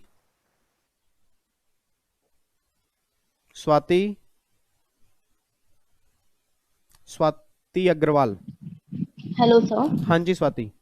सर मेरे कुछ डाउट्स है रिगार्डिंग ब्लॉक आईटीसी। तो मेरे डाउट है कि अगर कोई एम्प्लॉय बिजनेस टूर के पर्पस से कहीं जा रहे हैं, ट्रैवल कर रहे हैं, तो उस केस में जो एयर ट्रैवल है, रेंट ऑफ कैब सर्विसेज है, होटल स्टे की सर्विसेज होती है, फूड एट रेस्टोरेंट जो भी खर्चे होते हैं, तो उसमें क्या कंपनी आईटीसी उसका अवेल कर सकती है? नहीं कर सकती। Okay sir. And sir in case of जो भी हम रॉ मटेरियल परचेज करते हैं for construction of plant and machinery fix to earth and construction of support structure for above plant and machinery, उस केस में क्या आईटीसी अवेल कर सकती है? अगर वो कनेक्टेड है अर्थ से तो कुछ केसेस में नहीं कर सकते, अदरवाइज दोनों केस में कर सकते हैं। क्योंकि अगर वो अर्थ से कनेक्टेड होगी ना, तो वो इमूवेबल प्रॉपर्टी में काउंट कर लेते हैं, लैंड और बिल्डिंग में। तो उस केस में गवर्नमेंट ने आईटीसी ब्लॉक किया हुआ है। ठीक है, दूसरे वाले केस में मिल जाएगा, उसमें कोई दिक्कत नहीं है। बट अगर वो अर्थ से कनेक्टेड है और गवर्नमेंट उसको नोटिफाइड कर दे, तो उस केस में आप वहां पे भी आईटीसी ले सकते हो। Okay sir. एंड सर जो भी कंस्ट्रक्शन करते हैं पाइपलाइन की विद इन फैक्ट्री प्रीमाइसेस, तो उसमें जो रॉ मटेरियल यूज होता है, उसके केस में क्या आईटीसी क्लेम कर सकते हैं? हाँ, वहां मिल जाएगा। Okay and sir outside factory premises पे अगर वो पाइपलाइन कंस्ट्रक्ट होगी तो नहीं मिलेगा। Okay so and sir one more thing sir, construction of जो टेलीकॉम टावर्स होते हैं इसमें जो भी रॉ मटेरियल अपना यूज होता है, तो उस केस में क्या आईटीसी क्लेम कर सकते हैं कंपनीज? टेलीकॉम टावर अर्थ से कनेक्टेड हैं, फिक्स हो चुके हैं या कैसे हैं? सर वो तो अर्थ से कनेक्टेड ही होते हैं। नहीं नहीं अगर नहीं, सर कुछ भी नहीं लिखा हुआ है तो? अगर कुछ भी नहीं लिखा हुआ तो उस केस में आईटी से ब्लॉक कर सकते हैं, ब्लॉक हो जाएगा। And sir, one more. Construction of AC plant or generating plant fixed to earth. Construction of AC plant मतलब सेंट्रलाइज, किसकी बात कर रहे हो? सेंट्रलाइज। हाँ, तो उस केस में भी ब्लॉक हो जाएंगे आपके। अच्छा सर, सेंट्रलाइज के केस में ब्लॉक सर, बिकॉज वो फिक्स्ड हो जा रही है अर्थ से। जी जी okay sir, thank you sir. Okay जी। शालिनी। जी सर। हाँ जी सर मेरा जो 43 में मेरा थोड़ा कंफ्यूजन है सर, जो उसका कैपिटल गुड का अपॉर्चमेंट है ना, वो मुझे नहीं समझ में आ रहा। कॉमन क्रेडिट तक तो ठीक है, बट उसके बाद का थोड़ा मुझे कंफ्यूजन है उसमें, तो एक बार शॉर्ट में आप बता दीजिएंगे। तो कॉमन क्रेडिट जब आपने निकाल लिया उसके बाद तो कुछ भी नहीं, उसके बाद तो डिवाइड बाय 60 करना है। सर वो क्यों करते हैं डिवाइड बाय 60? मतलब 50 का पर मंथ क्यों निकाल के? पहले जो 5% के हिसाब से भी है ना उसमें बात नहीं नहीं नहीं नहीं, डिवाइड बाय 60 इसलिए करना है क्योंकि कैपिटल गुड्स की लाइफ गवर्नमेंट 5 साल मानती है। हाँ जी सर। तो गवर्नमेंट कहती है कि ये जो कैपिटल गुड्स है हम 5 साल में मान रहे हैं कि खत्म हो जाएगा, तो 5 साल का मतलब 60 महीने हो गए। तो आईटीसी की डिटेल जो है वो तो हर महीने जाती है ना आपकी। हाँ जी सर। हाँ तो आपको मंथली निकालना पड़ेगा। Okay sir. तो आपने डिवाइड बाय 60 करके मंथली निकाल दिया। ठीक है सर। अब मंथली निकालने के बाद जो भी आपकी उस मंथ में एग्जम्प्टेड सप्लाई होगी वो जो आपकी टोटल टर्नओवर होगी। मंथली सप्लाई सर, एक बार दोबारा से रिपीट करेंगे। मंथली सप्लाई आपने मान लो आपका कॉमन क्रेडिट दिया हुआ है वो पूरे साल का, आपने पूरे टाइम का दिया, उसको डिवाइड बाय 60 करके आपने मंथली निकाल दिया। जी सर। जी अब ये मंथली कॉमन क्रेडिट निकल के आ गया। जी। अब इसमें कुछ एग्जम्प्टेड का भी है, कुछ नॉन एग्जम्प्टेड का भी है। जी जी जी। अब कितना एग्जम्प्टेड का कितना नॉन एग्जम्प्टेड का, तो गवर्नमेंट ये बात बोलती है कि जो तुम्हारा कॉमन क्रेडिट मंथली है उसको मल्टीप्लाई कर दो exempted supply divide by total supply. ठीक है सर। अब जितना एग्जम्प्टेड वाला पोर्शन निकल के आएगा उसको तुम हटा दो। Okay sir. और बाकी तुम क्लेम कर लो। Okay sir. ओके ठीक है सर। और सर एक रिक्वेस्ट थी सर, जो आपने पूरा इनकम टैक्स का ये गूगल मीट पे क्लास डाली थी वो मिस हो गई थी सर, बट वो यूट्यूब पे भी नहीं है, प्लीज उसे भी लोड कर दीजिए। कौन? मैंने कर तो दी है सारी सर। आपने लास्ट वाली कर दी, बट वो फुल इनकम टैक्स का जो आपने रिवीजन लिया था वो तो मिली नहीं मुझे। फुल इनकम टैक्स की रिवीजन कौन सी ली है मैंने? सर जब आप अपने घर गए थे उसके बाद में, जब आपने उसके बाद वाला जो लिया था ना लेक्चर, वो जो आपने बोला था, वो जो आपने कहा था पूरा इनकम टैक्स का रिवीजन करके आना है आप लोगों को। अच्छा चलो एक बार मैं देखता हूँ उसको, ठीक है डाल देता हूँ क्योंकि मेरे को तो याद भी नहीं है। मैं एक बार चेक कर लेता हूँ, डाल देता हूँ। मतलब लास्ट टू लास्ट वाली क्लास थी ना, वो नहीं ली थी सर। ठीक है चलो मैं देख लेता हूँ। ठीक है sir, thank you sir. Okay जी। रीटा आपका आया हुआ है नाम दोबारा से। सर मुझे आपने अभी एक वैल्यूएशन में क्वेश्चन कराया था एडजस्टेड का, एडजस्टेड है ऑलरेडी सर, इसमें थोड़ा कंफ्यूजन है, आप एक बार ये दोबारा बता दीजिए। देखो अगर एडजस्टेड वर्ड आया हुआ है ना, तो एडजस्टेड वर्ड आप ये समझ लो कि अगर वो सब्सिडी के लिए आया हुआ है yes, तो इट मींस एडजस्टेड मींस कि आप सिंपल सी बात समझो, मान लो मेरे पास ये पेन है, ये पेन 500 रुपए का है। गवर्नमेंट ने कहा हम तुम्हें 200 रुपए सब्सिडी दे रहे हैं और एक ट्रस्ट ने कहा हम तुम्हें 100 रुपए सब्सिडी दे रहे हैं। yes, sir. तो अब ये पेन कितने का हो जाएगा? 200 रुपए का। yes, sir. अब ये अगर पेन 200 रुपए का है तो मैं यही तो बोलूंगा ना कि इस 200 में ऊपर वाली सब्सिडी मैंने एडजस्ट कर दी है। तो सर हम उसको अगेन ऐड कर देंगे? नहीं नहीं नहीं नहीं नहीं नहीं नहीं, नहीं। अब जब मैंने उसमें एडजस्ट कर दी है, अब उसमें 2 सब्सिडी हैं, तो गवर्नमेंट वाली और एक नॉन गवर्नमेंट वाली। हाँ हम गवर्नमेंट की तो हम नहीं लेते। हाँ तो प्राइवेट वाली फिर ऐड कर देंगे हम। अच्छा। और अगर मान लो मैंने कहा कि ये 2 सब्सिडी हैं, प्राइस 500 का है और ये सब्सिडी मैंने एडजस्ट नहीं की, ठीक है, तो एडजस्ट अभी करनी है ना फिर। Yes sir. तो गवर्नमेंट वाली तो माइनस कर दूंगा, यस सर, बट दूसरे वाली नहीं करूंगा। ठीक है सर, इस तरह से होगा ये। ठीक है, ओके सर। ओके जी। उसके बाद पूजा। हाँ सर। हाँ जी। हाँ सर, मुझे वो डाउट था वैल्यूएशन वाले चैप्टर में, सेक्शन 15 सबसेक्शन 3 जो है, प्री सप्लाई डिस्काउंट और पोस्ट सप्लाई डिस्काउंट, सर इसमें डिफरेंस क्या है? और सर इसका जो पोस्ट सप्लाई डिस्काउंट है उसमें सर जो 3 कंडीशन है सर, वो एक बार आप बता दीजिए ना। 3 कंडीशन है, मेनली 2 कंडीशन है। प्री सप्लाई डिस्काउंट तो एक नॉर्मल डिस्काउंट है जो आप मार्केट के अंदर भी देखते हो कि अगर कहीं मार्केट में गए तो इतने % ऑफ लगा हुआ है, तो अगर मैंने बोला 50% ऑफ है तो ये प्री सप्लाई डिस्काउंट है, मतलब हम पहले से ही पता है कि अगर हम ये चीज लेंगे तो हमें 50% डिस्काउंट मिलेगा, तो वो तो कुछ नहीं है, हमें फ्लैट माइनस कर देना है। बट पोस्ट सप्लाई डिस्काउंट क्या होता है कि पोस्ट सप्लाई डिस्काउंट में कंडीशन होती है कि अगर इतना सामान लोगे तो ये डिस्काउंट मिलेगा, नहीं तो नहीं मिलेगा। अच्छा। हाँ, जैसे हाँ, आप कई बार मार्केट में जाते हो ना, उसमें लिखा होता है कि 50,000 रुपए की शॉपिंग करोगे तो 20% कैशबैक मिलेगा, हाँ, हाँ, या 50,000 रुपए की शॉपिंग करोगे एक ब्रीफ केस आपको साथ मिलेगा। हाँ। तो इट मींस अगर मैं इतनी शॉपिंग करूंगा फिर मुझे ये चीज मिलेगी, तो इट मींस सिंपल सी बात क्या कि वो अगर उतनी सप्लाई होगी तो मुझे डिस्काउंट मिलेगा, नहीं तो नहीं मिलेगा। अच्छा। तो गवर्नमेंट ये बात कहती है कि पोस्ट सप्लाई डिस्काउंट ना हम माइनस कर देंगे, हमें कोई दिक्कत नहीं है, बट जो आपका बायर है जिसने ये सामान लिया है उसने आईटीसी क्लेम कर लिया होगा पूरी वैल्यू का, ठीक है, और जो डिस्काउंट वाला प्राइस है उसका आईटीसी क्लेम करना तो बनता ही नहीं है। हाँ, हाँ। तो अपने बायर को बोलो कि वो अपनी बुक से उस आईटीसी को रिवर्स करे। ओ अच्छा अच्छा। ठीक है। और एक कंडीशन और है कि जो ये डिस्काउंट है वो टर्म्स एंड अरेंजमेंट के अंदर मेंशन होना चाहिए, मतलब कि जो आपका इनवॉइस है उससे पहले आपको बताओ कि डिस्काउंट मिलेगा, और डिस्काउंट सबको मिलेगा, सिर्फ मुझे नहीं मिलेगा, जितने कस्टमर आएंगे सबको मिलेगा। अच्छा अच्छा। तो अगर ये कंडीशन सेटिस्फाइड कर दोगे तो डिस्काउंट माइनस हो जाएगा, नहीं तो नहीं होगा। अच्छा अच्छा, ठीक है सर। हाँ हाँ सर। सर इसमें सर ऐसा भी कुछ था क्या सर, आपने लाइव जो सेशन चल रहा था ना तो उसमें आपने बोला था कि if discount issue after supply condition fulfil, sir आपने कुछ बोला था, वो मुझे समझ नहीं आया, मैंने आपकी लैंग्वेज लिखी तो थी नहीं, बट वो पॉइंट समझ नहीं आया था। वो यही मैंने लिखा होगा कि डिस्काउंट माइनस हो जाएगा, क्योंकि कंडीशन यही ना कि एक तो बायर ने आईटीसी रिवर्स कर दिया हो, हाँ, और दूसरा उसके जो टर्म्स एंड अरेंजमेंट है उसके अंदर मेंशन हो। अच्छा अच्छा, हाँ सर अभी समझ गए, ठीक है सर। हाँ ठीक है पूजा। हाँ sir, thank you sir. Okay जी। उसके बाद अमीशा।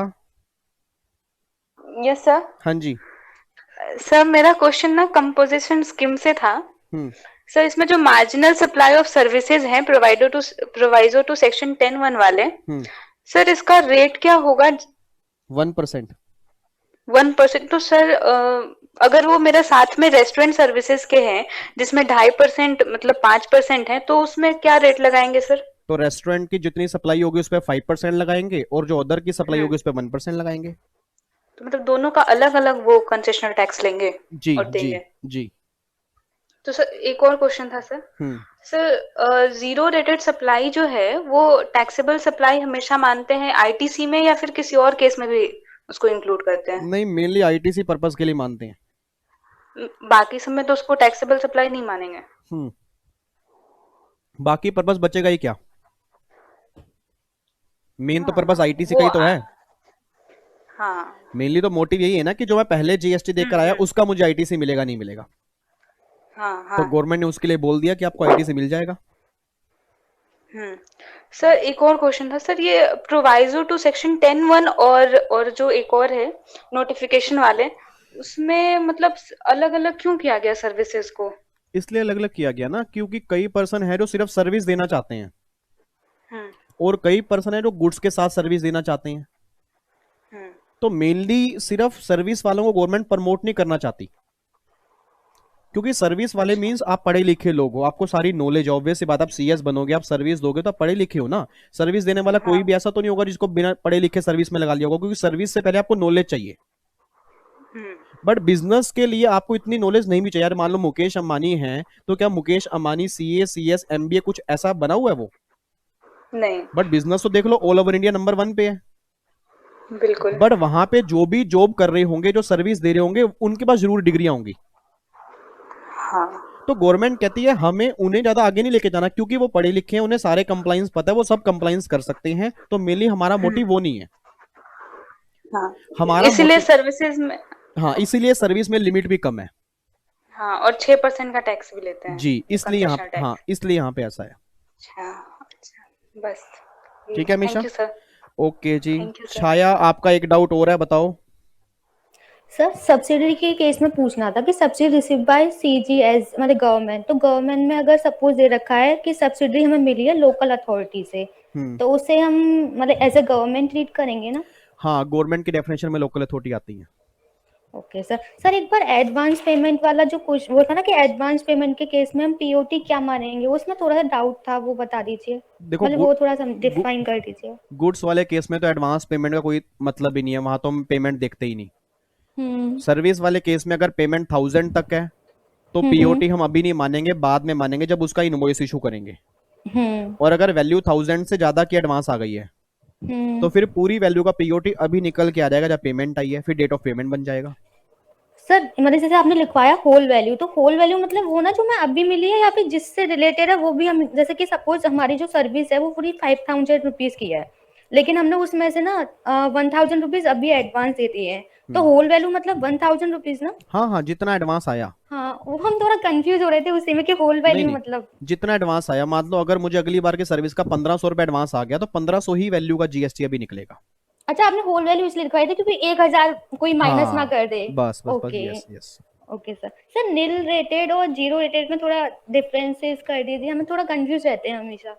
नील रेटेड में कभी भी आपको आईटीसी नहीं मिलेगा। नील रेटेड को हम नॉर्मली एग्जम्प्टेड सप्लाई की मात्रा मानते हैं। और जीरो रेटेड सप्लाई जो होती हैं वो एक्सपोर्ट होती हैं, एसईजेड वाली होती हैं, उस केस में आपको आईटीसी मिल जाता है। ओके ठीक है, दोनों के अंदर मेजर फर्क ये है। Okay sir, thank you sir. Okay जी। अनु, आपका कोई डाउट बचा हुआ है? अनु, बच्चा चला गया। और उसके बाद स्वाति, आपने लिखा है एक और डाउट आपका है कुछ, जल्दी पूछो फिर चलते हैं, लंच करते हैं जाके। मेरे तो फास्ट है आज, ओ माय गॉड, फास्ट वाली रोटी मिलेगी। वाह भाई वाह। चलो स्वाति, बच्चा वो भी चला गया, स्वाति भी चली गई। मुकुल फटाफट पूछो, नालायक अब आपको ध्यान आया है।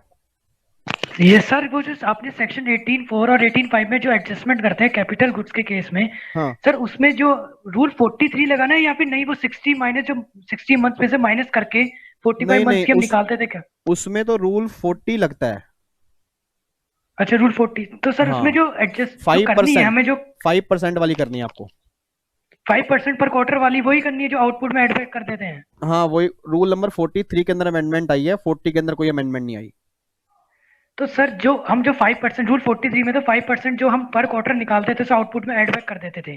हाँ, वो वाली तो अलग है। सर ये जो मैं कह रहा हूँ 18(4) 18(5) में, इसमें जैसे हम जो निकालते हैं, जैसे परचेज करी और कंपोजिशन में जाने से एक दिन पहले तक जितने मंथ्स हैं उसको 60 में से माइनस कर देते थे, वही करके चलनी है। हाँ वही करके चलनी है कैपिटल गुड्स के केस में। बिल्कुल ठीक है सर। और सर एक ये आखिरी की, सर जो है अपील के केस में जब हम जाते थे तो आप अपील के केस में 9% का रिफंड, इंटरेस्ट रेट रिफंड 9% का मिलता था। सर वो अभी भी 9 ही है या वो भी 6 ही हो गया, कॉमन कर दिया सबके लिए? नहीं यार, वो भी आर्ग्यूमेंट ही है, आपको 9% ही करके आना एग्जाम के लिए। ठीक है सर, ठीक है। एग्जाम के लिए 9 ही करके आना है। कुछ ऑथर्स ने 6 लिखा हुआ है, कुछ ने 9 लिखा हुआ है, आर्ग्यूमेंट अभी चल रहा है। आपको अगर मैं नॉर्मल बात करूं, आपको एग्जाम के लिए और प्रैक्टिकली 9% आएगा अभी। Okay sir, thank you sir. ठीक है, चलो चलते हैं, फिर मुलाकात करेंगे नेक्स्ट सैटरडे या संडे को। टारगेट मैंने आपको दे दिया, तब तक के लिए अपना रिवीजन करो, अच्छे से लगे रहो। सर टारगेट एक बार और रिपीट कर दीजिए। एक बार टारगेट और रिपीट कर देता हूं, कॉम्पोजिट स्कीम का चैप्टर और रजिस्ट्रेशन का चैप्टर। ठीक है, ओके जी, bye bye, tata, thank you so much, जय हिंद और गॉड ब्लेस यू, जय माता दी, love you so much, bye bye, take care.